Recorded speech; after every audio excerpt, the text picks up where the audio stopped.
بسم اللہ الرحمن الرحیم رب اشرح لی صدری ویسر لی امری واحلل عقدۃ من لسانی یفقهوا قولی ربی یسر ولا تعسر وتمم الخیر اللهم صل علی محمد وعلى آل محمد كما صليت على ابراہیم وعلى آل ابراہیم انك حمید مجید اللهم بارک علی محمد وعلى آل محمد كما بارکت علی ابراہیم وعلى آل ابراہیم انك حمید مجید۔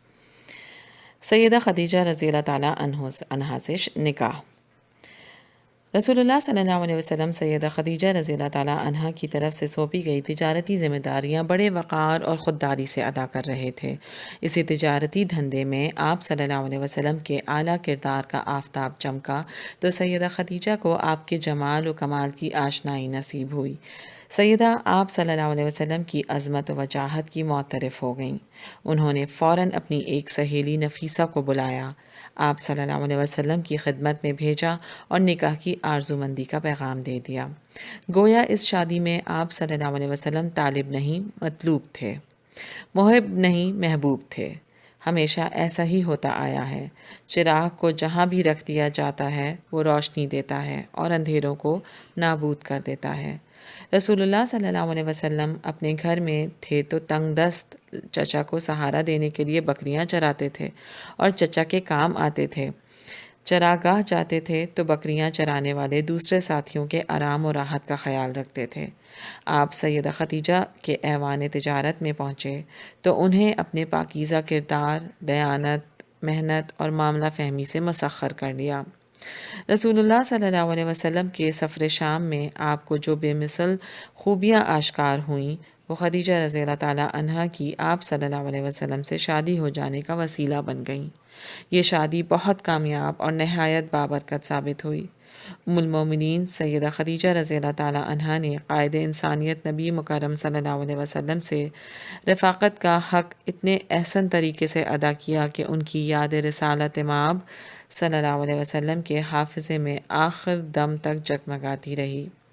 اس پہلی شادی کے وقت آپ صلی اللہ علیہ وسلم نبوت کے وقی منصب پر فائز نہ تھے، پھر بھی آپ کی تقریب نکاح لغو اور بیہودہ رسم و رواج سے پاک تھی، کیونکہ آپ کی ازدواجی زندگی قیامت تک بنی نوع انسان کے لیے ایک مثال بننے والی تھی۔ اس موقع پر آپ صلی اللہ علیہ وسلم نے کسی قسم کے تکلفات کا بالکل کوئی اہتمام نہ کیا۔ نکاح پہلے تمام انبیاء علیہم السلام کی سنت رہا ہے، لہٰذا آپ بھی زندگی کے اس اہم فریضے سے عہدہ برآ ہوئے۔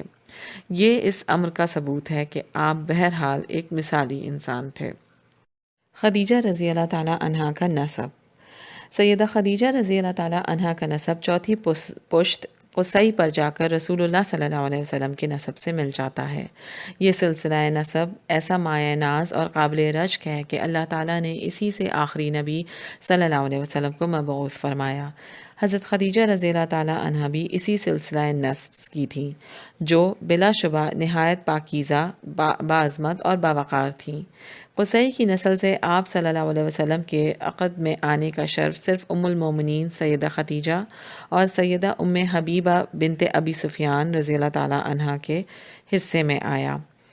الحمدللہ ہم نے بھی نبی کریم صلی اللہ علیہ وسلم کا نسب جب پڑھا تو قصی سے ہی سٹارٹ کیا تھا۔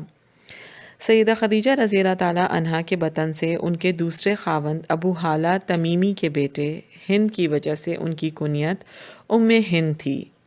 سیدہ خدیجہ رضی اللہ تعالیٰ عنہا عفت و حمیت اور طہارت و نظافت کا پیکر تھیں۔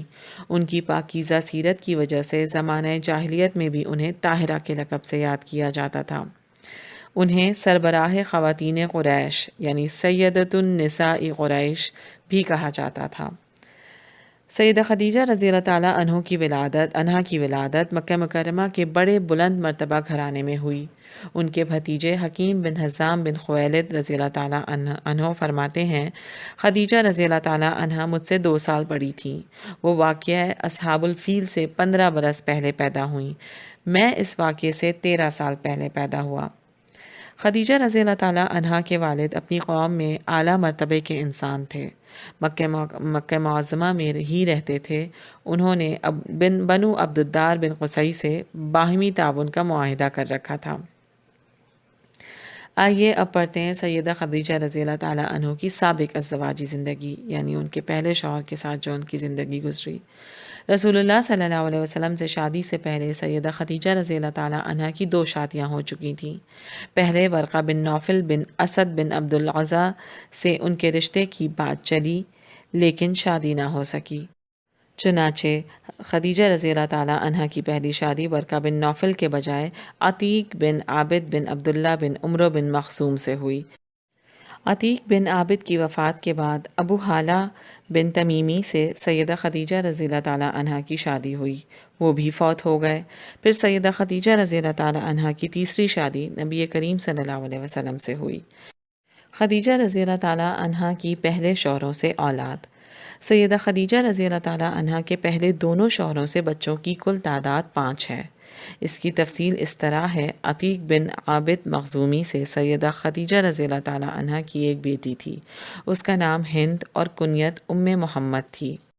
دوسرے خاوند ابو حالہ سے 4 بیٹے تھے، ان کے نام بالترتیب ہند، حالہ، حارث اور طاہر تھے۔ یہ سب نہایت سعادت مند تھے اور سب کے سب شرف صحابیت سے مشرف ہوئے، یعنی یہ سارے کے سارے چاروں بیٹے حضرت خدیجہ رضی اللہ تعالیٰ عنہ کے نبی کریم صلی اللہ علیہ وسلم کے صحبت میں رہے اور صحابی تھے۔ اب سیدہ خدیجہ رضی اللہ تعالیٰ عنہ کے صاحبزادوں کا مختصر تعارف پڑھتے ہیں۔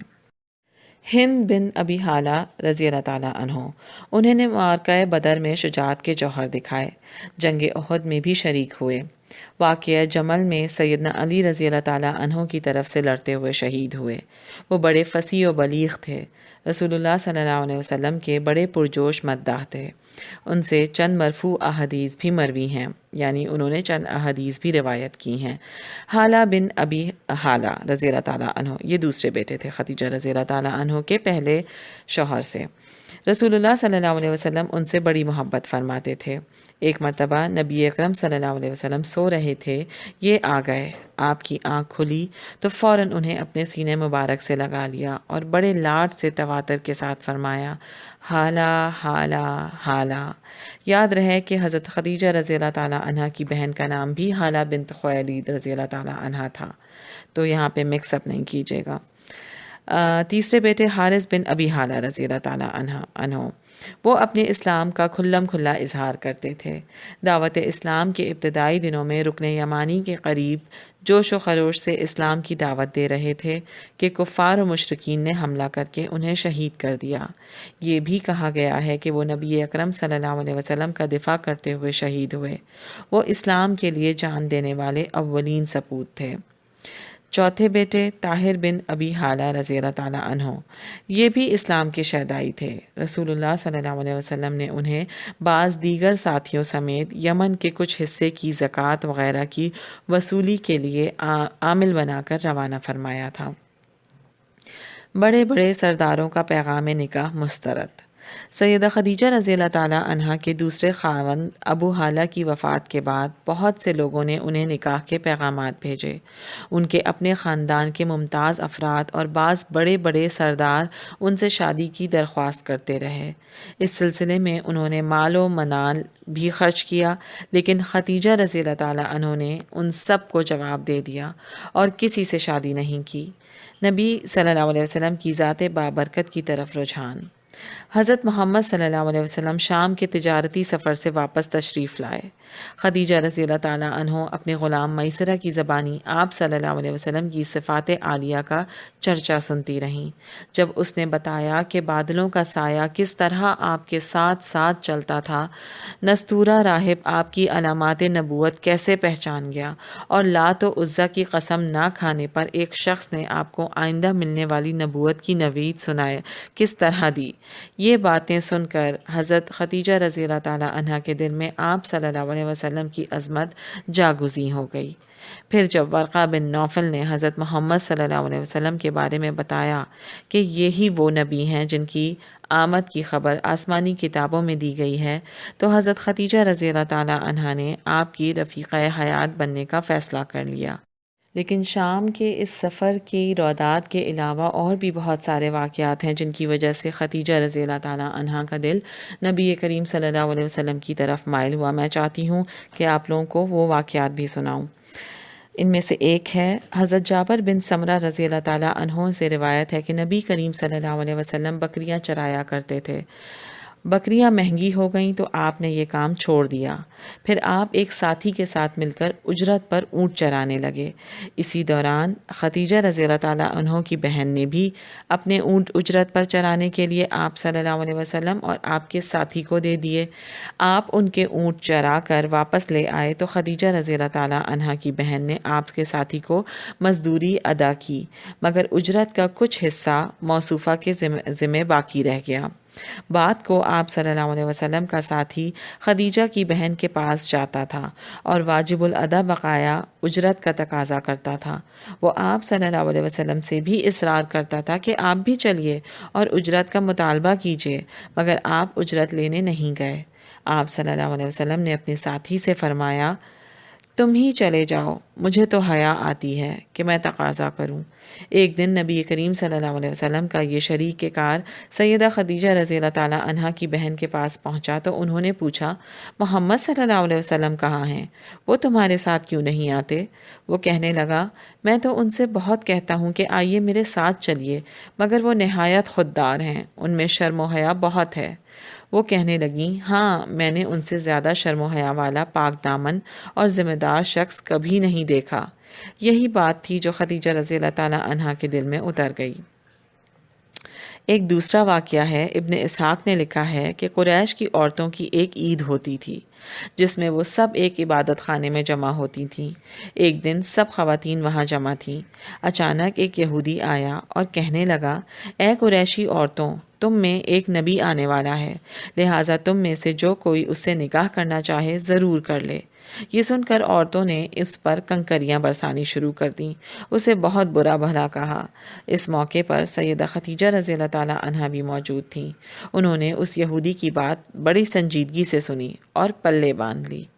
پھر جب وہ وقت آیا کہ میسرہ نے بھی نبی صلی اللہ علیہ وسلم کی غیر معمولی صفات کا ذکر کیا اور خدیجہ رضی اللہ تعالیٰ عنہا نے خود بھی آپ صلی اللہ علیہ وسلم کی سیرت کا مشاہدہ کیا تو وہ بے اختیار بول اٹھیں، اگر اس یہودی کی بات سچ ہے تو پھر وہ رفیع الشان نبی یہی ہیں۔ آئیے اب دیکھتے ہیں کہ خدیجہ رضی اللہ تعالیٰ عنہا نے آخر پیغام کس طرح بھیجا تھا۔ یعلا بن امیہ رضی اللہ تعالیٰ عنہ کی بہن نفیسہ بنت امیہ رضی اللہ تعالیٰ عنہ سیدہ خدیجہ رضی اللہ تعالیٰ عنہ کی سہیلی تھیں۔ وہ کہتی ہیں کہ حضرت خدیجہ رضی اللہ تعالیٰ عنہ نے پیغام نکاح دینے کے لیے مجھے چپکے سے محمد صلی اللہ علیہ وسلم کی خدمت میں بھیجا۔ یہ آپ کے شام کے تجارتی سفر سے واپس آ جانے کے بعد کی بات ہے۔ میں نے محمد صلی اللہ علیہ وسلم سے عرض کی، آپ کو نکاح کرنے میں کیا رکاوٹ ہے؟ آپ صلی اللہ علیہ وسلم نے فرمایا، میرے پاس تو کچھ بھی نہیں ہے کہ میں نکاح کر لوں۔ میں نے عرض کی، اگر آپ کی یہ ضرورت پوری کر دی جائے اور آپ کی خدمت میں مال و منال، جمال و کمال اور شرف و وقار کے ساتھ برابری کی بنیاد پر نکاح کی پیشکش کی جائے تو کیا آپ اسے قبول فرما لیں گے؟ آپ صلی اللہ علیہ وسلم نے دریافت فرمایا، وہ خاتون کون ہے؟ میں نے کہا، خدیجہ۔ آپ صلی اللہ علیہ وسلم نے فرمایا، بھلا میرے لیے یہ کیسے ممکن ہے؟ میں نے عرض کی، آپ یہ معاملہ مجھ پر چھوڑ دیجئے، بس اب یہ میرا کام ہے۔ یہ سن کر نبی صلی اللہ علیہ وسلم نے رضامندی ظاہر فرما دی۔ نفیسہ رضی اللہ تعالیٰ عنہا کہتی ہیں، میں بھاگم بھاگ خدیجہ کے پاس پہنچی اور انہیں سب کچھ بتا دیا۔ میری باتیں سن کر انہوں نے رسول اللہ صلی اللہ علیہ وسلم کی خدمت میں پیغام بھیجا کہ آپ فلاں فلاں وقت ہمارے ہاں تشریف لے آئیے۔ ساتھ ہی انہوں نے اپنے چچا عمرو بن اسد کو بھی بلا بھیجا۔ وہ آئے تو سیدہ نے ان سے گزارش کی کہ آپ میرا نکاح محمد صلی اللہ علیہ وسلم سے کر دیں۔ ادھر محمد صلی اللہ علیہ وسلم بھی اپنے چچاؤں کے ساتھ تشریف لے آئے۔ یوں بخیر و خوبی نکاح ہو گیا۔ ایک روایت میں یہ بھی بتایا گیا ہے کہ جب سیدہ خدیجہ رضی اللہ تعالیٰ عنہا نے نکاح کی پیشکش کی تو آپ صلی اللہ علیہ وسلم نے اپنے چچاؤں سے مشورہ کیا۔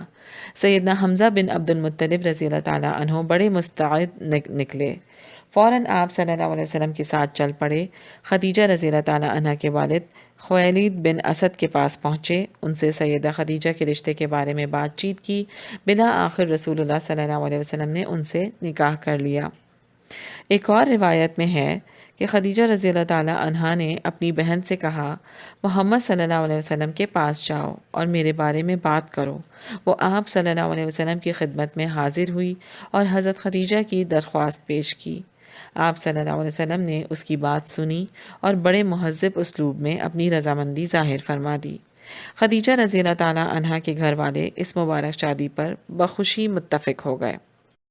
اب سیدنا عمار بن یاسر رضی اللہ تعالیٰ عنہ کی روایت سنیے۔ وہ فرماتے ہیں میں رسول اللہ صلی اللہ علیہ وسلم کی حضرت خدیجہ رضی اللہ تعالیٰ عنہا سے شادی کا واقعہ سب سے زیادہ جانتا ہوں۔ میں اور رسول اللہ صلی اللہ علیہ وسلم باہم دوست تھے۔ ہم دونوں صفا و مروہ کے بیچ سے گزر رہے تھے کہ اچانک ہمارے سامنے سیدہ خدیجہ رضی اللہ تعالیٰ عنہا اور ان کی بہن حالہ رضی اللہ تعالیٰ عنہا نمودار ہوئیں۔ انہوں نے رسول اللہ صلی اللہ علیہ وسلم کو دیکھا تو حالہ بنت خویلد آگے آ گئیں۔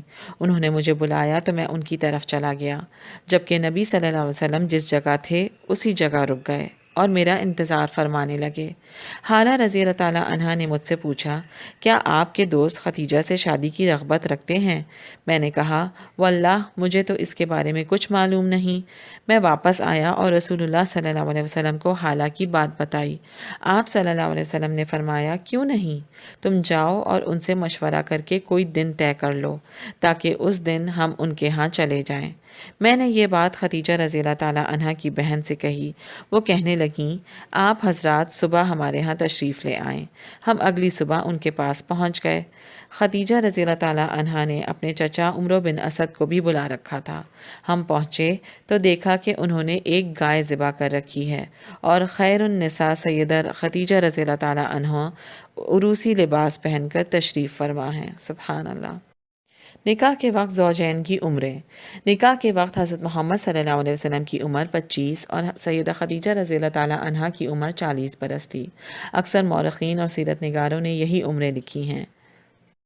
چلیے آج کی نشست ہم یہیں تک روکتے ہیں۔ انشاءاللہ اگلی نشست میں ہم شرکائے تقریب نکاح پڑھیں گے۔ خدیجہ رضی اللہ تعالیٰ عنہا کے نکاح کے سرپرست کون تھے اور ان کا حق مہر کتنا تھا وہ پڑھیں گے انشاءاللہ تعالیٰ۔ وآخر دعوانا ان الحمد للہ رب العالمین۔ ربنا تقبل منا انک انت السمیع العلیم وتب علینا انک انت التواب الرحیم۔ اللہم صلی علی محمد وعلی آل محمد کما صلیت علی ابراہیم وعلی آل ابراہیم انک حمید مجید۔ اللہم بارک علی محمد وعلی آل محمد کما بارکت علی ابراہیم وعلی آل ابراہیم انک حمید مجید۔ السلام علیکم ورحمۃ اللہ وبرکاتہ۔